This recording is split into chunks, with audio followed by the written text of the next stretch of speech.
Na semana passada eu trouxe o tema aí quando entra em vigor os efeitos da reforma da Previdência, né? E você pôde ver no vídeo que há várias situações, pelo menos 3 situações, e cada situação, cada modalidade vai entrar em vigor, né? Dependendo do vínculo que você tem aí com a Previdência. Então, se você não viu esse vídeo, eu vou deixar ele aqui no card para você aprender quando vai entrar em vigor as regras da reforma da Previdência. O fato é que muita gente ficou chateada com aquele vídeo, recebi muitos comentários falando, nossa, mas muitas situações já estão em vigor e a reforma só veio para prejudicar. Mas vou trazer um ponto aqui da reforma que veio de forma mais benéfica do que as regras anteriores. Seja muito bem-vindo aqui no nosso canal. Meu nome é Augusto Torre, advogado especialista em direito previdenciário aqui do escritório Braguini Advogados. E se você não é inscrito no canal, tem uma tarja vermelha aqui debaixo desse vídeo. Inscreva-se no canal, aprenda sobre previdência, ative as notificações para você ficar por dentro aí dos seus direitos e não perder dinheiro, né? Se você preferir nos acompanhar no Facebook, vai lá, digita Braguini Torre Advogados, acompanhe nós lá pelo Facebook, que a gente também passa muitas informações e vídeo por lá, tá bom? Então, já vai lá, inscreva-se e vamos pro vídeo. O que é guia de complementação?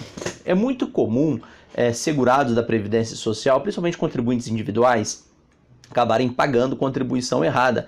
Esquece de alterar o salário mínimo, mudou o salário mínimo de um ano para outro, acaba pagando um percentual mais baixo. Outras pessoas também, professores que vão na banca, né, e são remunerados por isso, o valor não integra o salário mínimo daquele mês, consequentemente ele tem que complementar aquele salário de contribuição para aquela contribuição valer. Então você tem que entender que o piso do INSS, o valor mínimo que você pode contribuir, é o salário mínimo.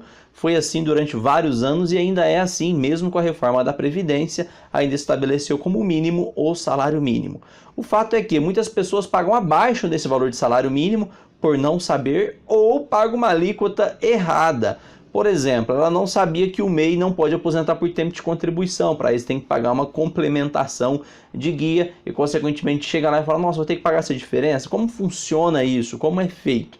Então vamos entender como era antes, né, da reforma da Previdência e da Emenda Constitucional 103 de 2019 e como ficou. Como ficou? Eu trouxe aqui na tela, eu vou falar para você, está lá no artigo 29 da emenda. Então entenda como era. Vamos imaginar o salário mínimo hoje, né, ainda está em R$ 998.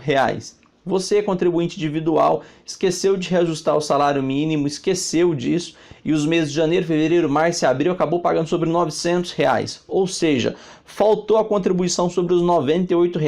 Ou seja, você pagou menos do que o salário mínimo. O que você teria que fazer antes da reforma da Previdência? Quando você fosse pedir a sua aposentadoria, você tem que pedir para a Agência da Previdência emitir uma guia de complementação. Essa guia de complementação, ela vai cobrar de você esses R$ 98 aí, a alíquota correspondente dos R$ 98 que está faltando, você ia lá e pagava essa guia de complementação e, consequentemente, aqueles períodos de contribuição que você pagou a menor, você teria direito de ter eles computados aí na sua aposentadoria, tá? E agora, como ficou essa situação? O que modificou? Além de você poder fazer dessa forma, tem umas outras regras que você também pode ser feito. Então eu vou colocar o artigo 29 aí na tela para você aprender, se for esse o seu caso, e você entender como é feito isso. Vamos lá? Então, artigo 29 aí na tela para a gente aprender. Vamos lá.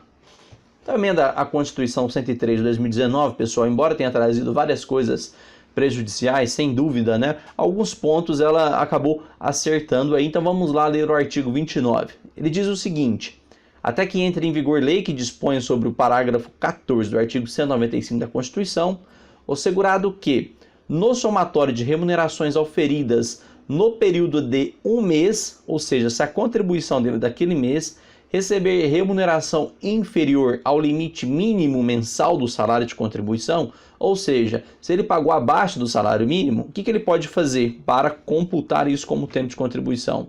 1. Ele poderá complementar a sua contribuição de forma a alcançar o limite mínimo exigido, que é a situação que já era feita antes da reforma da Previdência, então manteve. 2. Utilizar o valor da contribuição que exceder o limite mínimo de contribuição de uma competência em outra. Então isso aqui é legal. Por exemplo, vamos imaginar que em janeiro você pagou o valor de R$ 900 e, consequentemente, o salário mínimo era R$ 998. Então, ficou faltando aí 98 de complementação.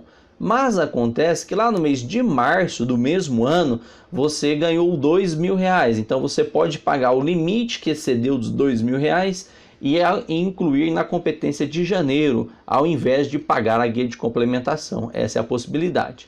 Ou a terceira opção, agrupar contribuições inferiores ao limite mínimo de diferentes competências para aproveitamento em contribuições mínimas mensais. Aqui a terceira hipótese, vamos imaginar que você tem aí um trabalho eventual onde você ganhe um salário, metade do salário mínimo. Consequentemente, essa contribuição não vai somar para você como tempo de contribuição porque foi abaixo, mas você pode fazer o agrupamento de duas contribuições em uma e consequentemente aí recolher pelo salário mínimo, que vai considerar uma competência, tá? Parágrafo único, né? Os ajustes de complementação ou agrupamento de contribuições previstos no inciso 1, 2 e 3 do CAPT somente poderão ser feitas ao longo do mesmo ano civil. Esse tópico aqui é muito importante, porque não adianta você pegar uma contribuição lá de 1980 e querer aproveitar ela aqui em 2019. Não vai dar certo, então tem que ser do mesmo ano, nem do ano anterior pode ser feito. Então, se você contribuiu abaixo do salário mínimo no ano de 2019, você vai poder agrupar ou pegar uma parte da contribuição que foi a maior somente no ano de 2019. Então entenda, pessoal, muitas coisas da reforma da Previdência teve efeitos positivos sim, e é importante você ficar por dentro. Então já inscreva-se no canal, porque tem muitos efeitos aí para frente, mexe com seu patrimônio, aprenda sobre a Previdência, porque semana que vem a gente já está aí falando novamente de direito previdenciário. Até lá, tchau!